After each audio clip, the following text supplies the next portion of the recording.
Doctor Zarka Bano, Sukkur IBA university का एक मोतबर असासा।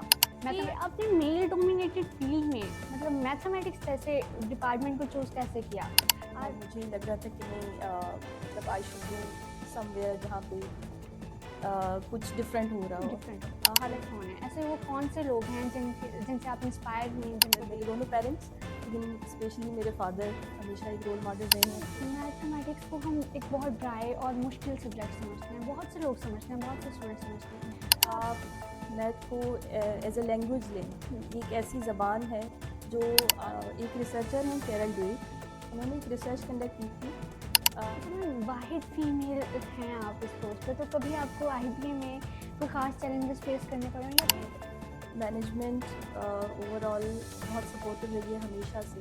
पर्सनल लाइफ को बैलेंस करना और प्रोफेशनल लाइफ को बैलेंस करना यकीनन चैलेंजिंग तो हो जाता हो। जड़ उखड़ने से झुकाव है मेरी शानों में, और ये लोग समरबाज समझते हैं। यंग जनरेशन को, ख़ास तौर पर यंग वुमेन को आप कोई एडवाइस देना चाहेंगे?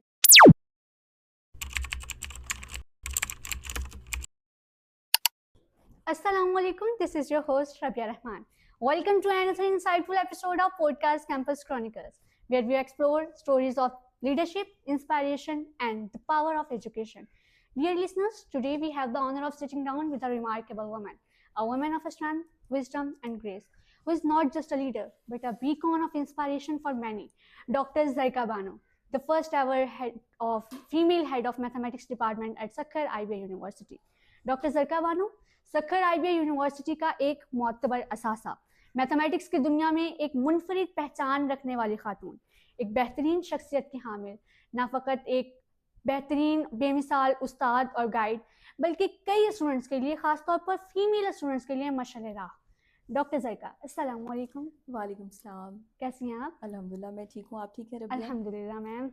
सबसे पहले तो आप लोगों का शुक्रिया कि आज आप लोगों ने मुझे इस पॉडकास्ट के लिए इनवाइट किया।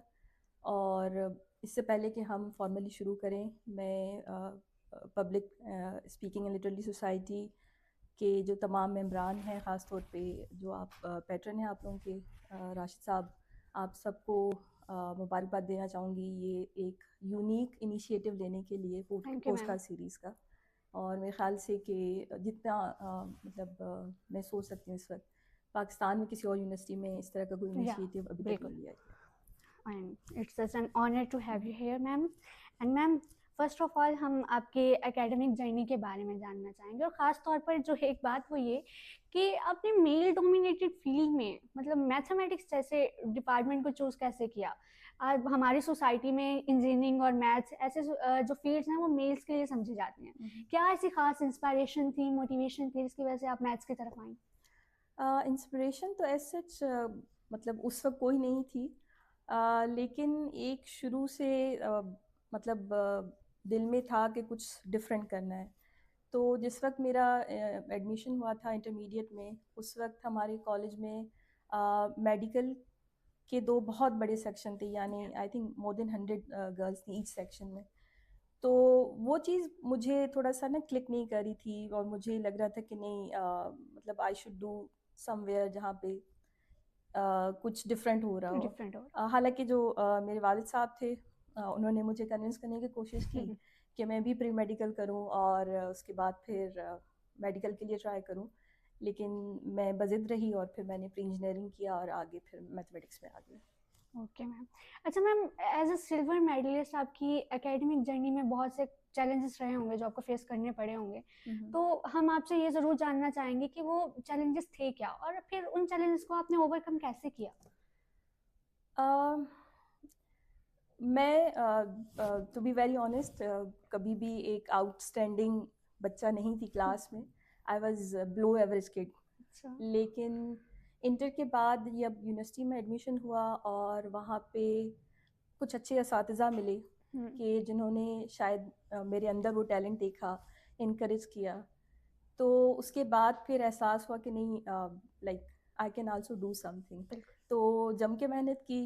ऑफ कोर्स बहुत सारे पढ़ाई के हवाले से चैलेंजेस थे, लेकिन कभी भी जो है वो डीमोटिवेट नहीं हुई। कोशिश की कि उन चैलेंजेस को हेड ऑन फेस करूं और ओवरकम करूं उनको, उनसे डरी नहीं कभी।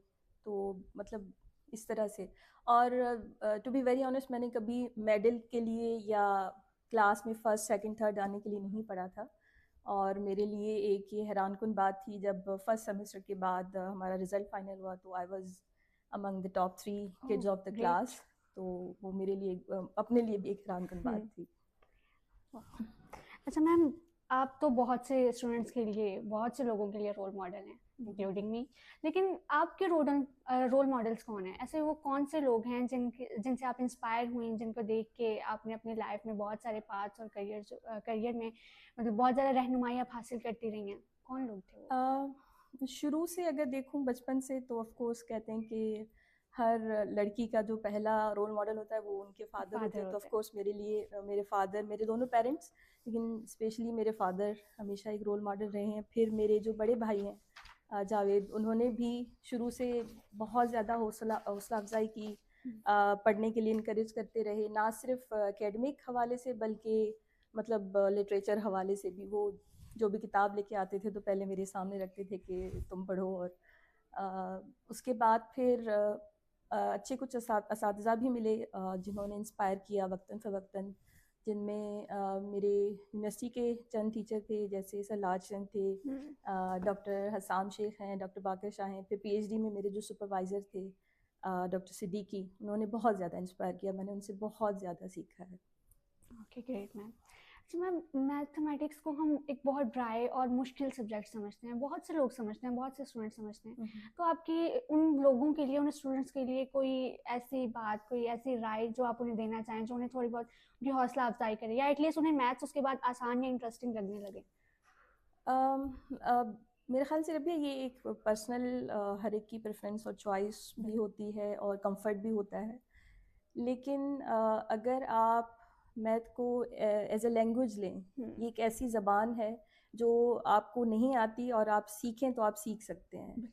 तो मतलब पहली तो मेरी टिप ये होगी कि पहले आप उसको एज ए ज़बान सीखें, और उसके अलावा आप अगर कोई हैंड्स ऑन एक्टिविटीज़, स्पेशली मैं टीचर से कहूँगी कि मैथ्स के लिए अगर कोई हैंड ऑन एक्टिविटीज़ जो है वो आप अपने लेक्चर के दौरान रखें, जो कि बच्चों को ना सिर्फ एक थियोरेटिकल साइड ऑफ मैथमेटिक्स दिखाएं बल्कि एक प्रैक्टिकल साइड या कुछ टेंजिबल उनको नज़र आए कि हाँ नहीं, मैथमेटिक्स ऐसा है कि आप उसको देख भी सकते हैं। उसके अलावा एक रिसर्चर हैं कैरल ड्वेक, उन्होंने एक रिसर्च कंडक्ट की थी जिसमें वो माइंड सेट्स के बारे में बात करती हैं। वो ये कहती हैं कि इंटेलिजेंस जो है वो फिक्स्ड रेट नहीं है और इसको आप ग्रो कर सकते हैं। जैसे हम एक्सरसाइज करके अपने मसल्स ग्रो करते हैं, वैसे ही आप इंटेलिजेंस को भी ग्रो कर सकते हैं, और उसके लिए आपको ब्रेन को एक्सरसाइज करवाना होता है।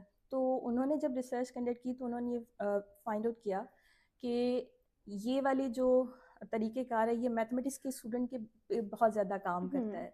तो जब भी कोई बच्चा मैथमेटिक्स में कोई गलती करता है तो उनके जहन में एक साइनेप फायर होता है। साइनेप क्या होते हैं? न्यूरॉन्स के दरमियान कनेक्शंस होते हैं। तो एक गलतियाँ करें, खुल के गलतियाँ करें और डरे ना कि मतलब मुझे कोई जज करेगा अगर मैं ये इक्वेशन सही सॉल्व नहीं कर सकी या कर सका। तो गलतियाँ करना बहुत अच्छा है। और इसी माइंडसेट में फिर वो ग्रोथ माइंडसेट की बात करती हैं कि वो लोग जो ग्रोथ माइंडसेट अपनाते हैं वो एक्चुअली कोई भी चीज़ सीख सकते हैं, मैथमेटिक्स भी, जिसको एक ड्राई या खुश सब्जेक्ट समझा जाता है। तो उनके लिहाज से आपके पास या तो फिक्स माइंडसेट होता है, ये वो लोग होते हैं जो कहते हैं कि नहीं, इंटेलिजेंस फिक्स्ड रेट है, अगर कोई अच्छा है किसी चीज़ में तो वही अच्छा है और कोई और उसमें अच्छा नहीं हो सकता। और दूसरी तरफ है ग्रोथ माइंडसेट, जिसमें वो ये कहती हैं कि नहीं, अगर कोई चाहे तो उस वीकनेस को ओवरकम करके और मैथमेटिक्स जैसा ड्राई सब्जेक्ट भी आसानी से कवर कर सकता है। इसी रिसर्च को जब मैं पढ़ रही थी तो एक मुझे बहुत अच्छी चीज़ मिली जो मैं अक्सर अपनी क्लास में अपनी स्टूडेंट को भी बताती हूँ कि आप अपनी कोई भी एक वीकनेस मुझे बताएं। फॉर एग्जांपल, आप मुझे कहेंगी कि I can not learn calculus, तो मैं आपसे कहूँगी कि इस जुमले के आखिर में आप येट लगा दें। येट लगा दें तो इसका मतलब ये है कि आप अभी तक कैलकुलस नहीं सीख सकती हैं, लेकिन अगर आप चाहें तो आप सीख सकती हैं। तो yet is a powerful word जो कि किसी भी जुमले का जो मतलब है वो चेंज कर देता है। Thank you ma'am. ज़रूर मुस्तफ़ीद होंगे हम आपकी इन बातों से। अच्छा मैम, माशाल्लाह से आप सक्कर आईबीए का हिस्सा हैं पिछले 10 साल से, तो ओवरऑल आपका यहाँ एक्सपीरियंस कैसा रहा है? अल्हम्दुलिल्लाह बहुत बहुत बहुत अच्छा। अगर मैं आज यहाँ बैठ के आपके साथ ये पॉडकास्ट कर रही हूँ तो this is all because of the Sukkur IB university because I used to be very introverted person. तो मैंने अपनी इस कमी को भी कोशिश की कि मैं इन पिछले 10 सालों में थोड़ा बहुत ओवरकम करूं। तो उसके अलावा मतलब करियर वाइज भी मैंने बहुत ज़्यादा ग्रो किया है यहाँ पे। इन पिछले 10 सालों में मुझे बहुत सारे ग्रोथ के एक्सपोजर के मौके दिए हैं सक्कर आईबी यूनिवर्सिटी ने।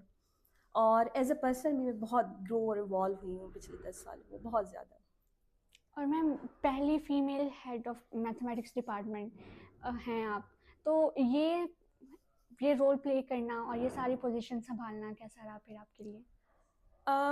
लाइक आई टोल्ड यू कि I used to be very introverted person.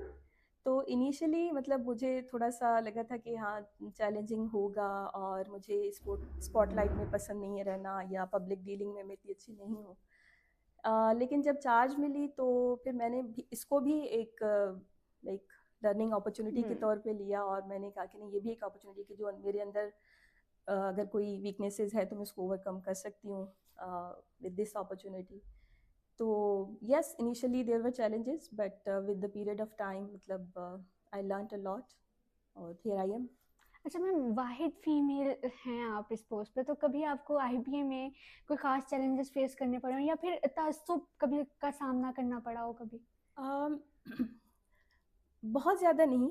मतलब अल्हम्दुलिल्लाह हमारे पास सक्कर आईबी यूनिवर्सिटी में मैनेजमेंट ओवरऑल बहुत सपोर्टिव रही है हमेशा से। और उसके अलावा जो मेरे काउंटर पार्ट्स भी हैं जितने या दूसरे सेक्शनल हेड्स हैं वो भी बहुत सपोर्टिंग है, रिस्पेक्टिंग है। कुछ जगहों पे मतलब ऑफ कोर्स होता है being the only female in the room, मतलब आप अपनी जो आवाज़ है वो सामने पहुंचाना कभी कभी चैलेंजिंग हो जाता है। लेकिन आई डोंट थिंक कि कोई बहुत ज़्यादा मसाइल हुए थे। तो मैम इस पोस्ट पे रहते हुए और इस रोल को प्ले करते हुए आप इतनी काम रिलैक्स्ड कैसे रहती हैं, कैसे इस कंपोजर को बरकरार रखती हैं? It comes with awareness, I guess, self-awareness. The more self-aware you are, like the better you can regulate your emotions and unwind at the end of the day. और मतलब बर्नआउट्स होते हैं, हर एक की ज़िंदगी में आते हैं, मैं भी इंसान हूँ तो होते हैं। लेकिन as long as you are self aware, you know how to self regulate yourself, I think आप सीख, ये भी एक हुनर है जो आप ओवर द हुनर है, पीरियड ऑफ बिल्कुल टाइम बिल्कुल सीखते हैं। टाइम के साथ। तो मैम पर्सनल लाइफ को बैलेंस करना और प्रोफेशनल लाइफ को बैलेंस करना यकीनन चैलेंजिंग तो हो जाता होगा, तो कैसे करती हैं आप? क्योंकि अब जाहिर सी बात है एक सरबराह शोबा हैं आप, तो फिर किस तरीके से मैनेज करके चलती हैं? वंस अगेन मतलब मैं कहूँगी कि जितनी आपके अंदर सेल्फ अवेयरनेस होगी तो उतना फिर आप चीज़ों को अच्छा लेके चल सकते हैं। तो आप अपनी ऑर्गेनाइजेशन जो स्किल्स हैं उन पे काम करते हैं, आप कुछ प्रोफेशनल बाउंड्रीज भी डिफाइन करना सीखते हैं। और at the end of the day मतलब आपकी कुछ ऐसी एक्टिविटीज़ होनी चाहिए काम के अलावा भी कि जिनको करके आप रिलैक्स महसूस कर सकें। तो मेरी भी हैं, आई लाइक टू कुक, मुझे कुकिंग करना बहुत पसंद है। और उसके अलावा मतलब मैं कोशिश करती हूँ कि अपनी कोई फ़िज़िकल एक्टिविटी रखूँ, मैं वॉक करना मुझे पसंद है। और कभी कभी मतलब कोई और फॉर्म ऑफ एक्सरसाइज भी, बैडमिंटन खेलना। और उसके अलावा शायरी किसी ज़माने में बहुत ज़्यादा पसंद थी। अब उतना शायद टाइम नहीं मिलता कि कोई किताब उठा के पढ़ें, लेकिन अभी अगर कुछ सामने आ जाए तो पढ़ लेते हैं। सुनना चाहेंगे कुछ कुछ थोड़ा बहुत? एक शाहिद ज़की की गज़ल है, उसके कुछ अशार मैं आपको सुनाऊंगी। यार भी राह की दीवार समझते हैं मुझे, मैं समझता था मेरे यार समझते हैं मुझे। जड़ उखड़ने से झुकाव है मेरी शानों में और ये लोग समरबार समझते हैं मुझे। नेक लोगों में मुझे नेक गिना जाता है और जो गुनहगार हैं गुनहगार समझते हैं मुझे।